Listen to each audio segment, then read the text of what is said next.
Und eins habe ich gelernt: Wohlstand muss zunächst erarbeitet werden, und dann kann er verteilt werden. Er fällt nicht vom Himmel. Wir bieten Ihnen die Hand an. Sie müssen sich nicht dort auf die Menschen verlassen, die schon einen deutschen Staat an die Wand gefahren haben, und den Sie auch alle. Und schaffen Sie den Solidaritätszuschlag ab, meine Damen und Herren. Mein Gott, werden Sie wach. Sie müssen hier und jetzt und heute anfangen, die Unternehmenssteuer entsprechend zu reformieren. Wir müssen jetzt, hier und heute anfangen, entsprechend die Körperschaftssteuer zu senken. Und das ist doch auch für Sie wichtig, liebe Kollegen von der Sozialdemokratie. Sie sind doch für Arbeitnehmer da.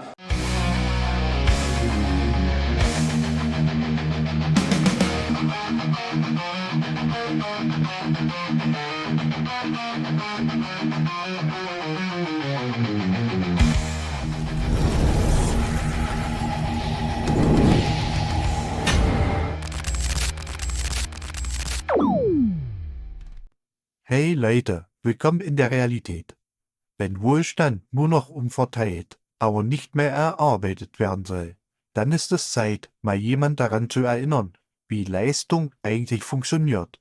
Und genau das hat Kai Gottschalk im Bundestag getan. Er schaut direkt zu Lars Klingbeil und liefert eine Ansage, die sitzt. Nicht beleidigend, nicht polemisch, sondern klar, ehrlich und auf den Punkt. Und man sieht's Klingbeil an, die Worte treffen. Ein Politiker, der Finanzen verwalten will, aber selbst nie in der freien Wirtschaft gearbeitet hat. Da platzt Gottschalk der Kragen, und zwar zu Recht. Wenn du auch findest, dass man Wohlstand erst erarbeiten muss, dann like das Video, abonnier den Kanal und schreib in die Kommentare, was du dieser Regierung sagen würdest. Auf geht's! Gottschalk.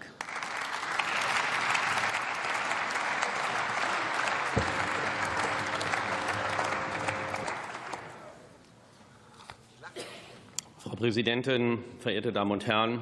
Ich habe wenig Konkretes von Ihnen gehört, Herr Klingbeil. Und wir haben ja einen gemeinsamen Stall. Ich war mal Sozialdemokrat. Und eins habe ich gelernt von Helmut Schmidt und Gerhard Schröder: Wohlstand muss zunächst erarbeitet werden, und dann kann er verteilt werden. Er fällt nicht vom Himmel. Und dieses Milliarden-Schuldenorgienpaket ist kein Wohlstand. Es ist die Zinslast der Generation von morgen, und es wird unsere Wirtschaft und den Euro belasten, meine Damen und Herren. Kommen wir mal zu den einzelnen Paketen. Wir haben die Beispiele doch alle gehabt. Mezzogiorno, die Kasse des Südens, Italien. Man hat von 1950 bis 1959 versucht, dort entsprechend mit Milliarden, dreistelligen Milliardenbeträgen, das sind auch Ihre Gelder dort oben und die Zinsen auch und Schulden von heute, Industrie zu installieren. Es ist nicht gelungen. Mein Kollege Dr. Michael Espendiller hat es hier eben erwähnt. Sie werden nur mit einem Investitionsklima, das sich Arbeit wieder lohnt, entsprechend hier für Wohlstand sorgen. Nicht mit der höchsten Abgaben- und Steuerlast mittlerweile fast weltweit. Das wird Ihnen nicht gelingen, liebe Sozialdemokraten. Aber nochmals, wir bieten Ihnen die Hand an. Sie müssen sich nicht dort auf die Menschen verlassen, die schon einen deutschen Staat an die Wand gefahren haben und denen Sie auch alle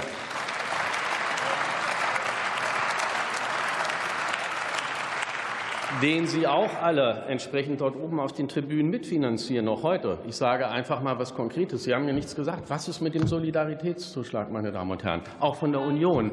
500.000 Unternehmen in AG und GmbH organisiert, müssen den ab dem ersten Euro Gewinn zahlen.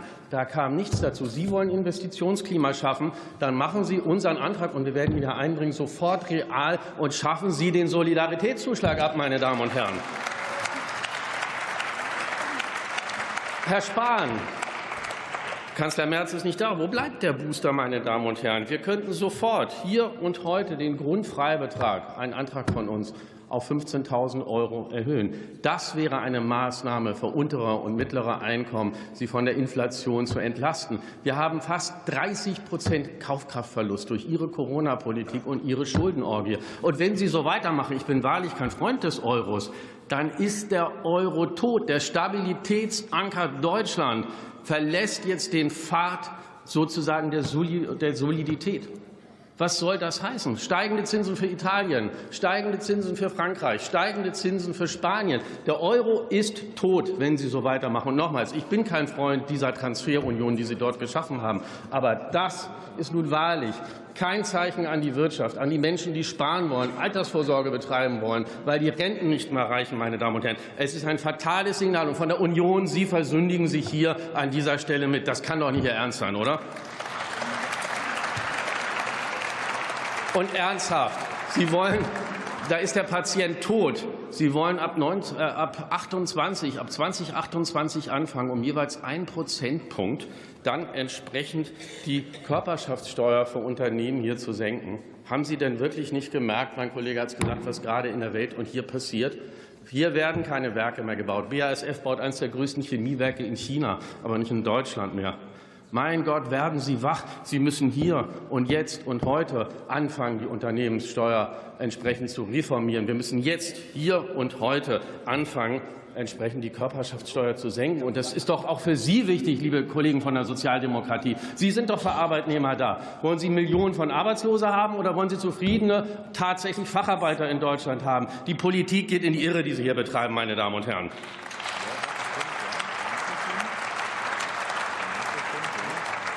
Wir schlagen Ihnen genauso vor, mittlerweile auch seit über 5 Jahren, den Tarif auf Rädern, dass wir wie in der Schweiz und anderen Ländern sagen, entlasten Sie doch wirklich die Menschen. Sie haben eben gesagt, Herr Klingbeil, Ihnen sind die hart arbeiten, sehr, sehr wichtig. Die sind in den letzten Jahren durch die Inflation, durch die steigenden Nebenkosten, auch durch ihre CO2-Bepreisung. Ich will jetzt nicht Ideologie heute hier besprechen. Ist es richtig, ist es falsch?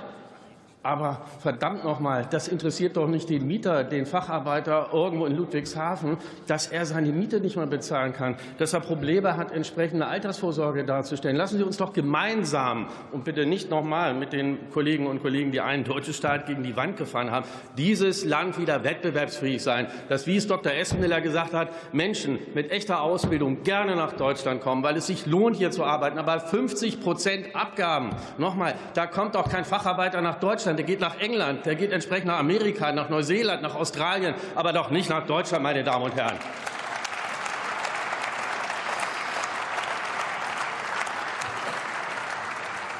Und machen wir uns doch mal ehrlich, Ihre Schulden und Ihre beiden, ich muss sagen, für mich nicht korrekt abgewickelten sozusagen Sondervermögen sind doch das Eingeständnis, dass Sie nach Gerhard Schröder in den letzten 20 Jahren die deutsche Infrastruktur aufgrund anderer Dinge gegen die Wand gefahren haben. Die Investitionen, die wir heute nachholen müssen, das sind Ihre Versäumnisse, meine Damen und Herren, der letzten 20 Jahre. Und das bürden Sie jetzt den Menschen hier als süßes Gift der Schulden auf, meine Damen und Herren. Das kann auch an dieser Stelle nicht Ihr Ernst sein. Es sind Ihre Versäumnisse, die diese Sondervermögen, diese Schuldenorgie notwendig gemacht haben. Nichts anderes. Und das ist die Wahrheit, meine Damen und Herren.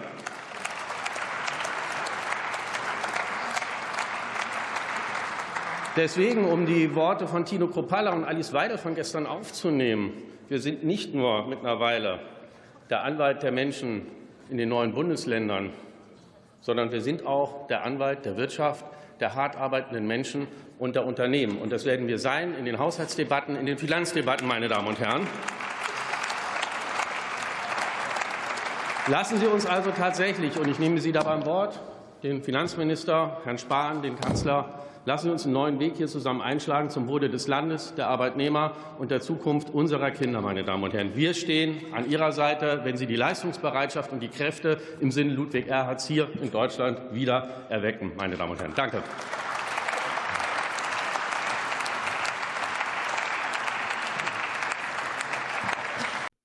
Diese Rede von Kai Gottschalk war überfällig. Endlich mal jemand, der es offen ausspricht. Wohlstand fällt nicht vom Himmel. Er muss erarbeitet werden. Und wenn du als Politiker ständig nur von Verteilen redest, aber selbst nie wirklich gearbeitet hast, dann musst du dich fragen, ob du auf diesem Posten überhaupt was verloren hast. Und jetzt kommt das Bittere. Lars Klingbeil, Finanzminister der Bundesrepublik Deutschland, hat in seinem ganzen Leben keinen einzigen Tag in der freien Wirtschaft gestanden.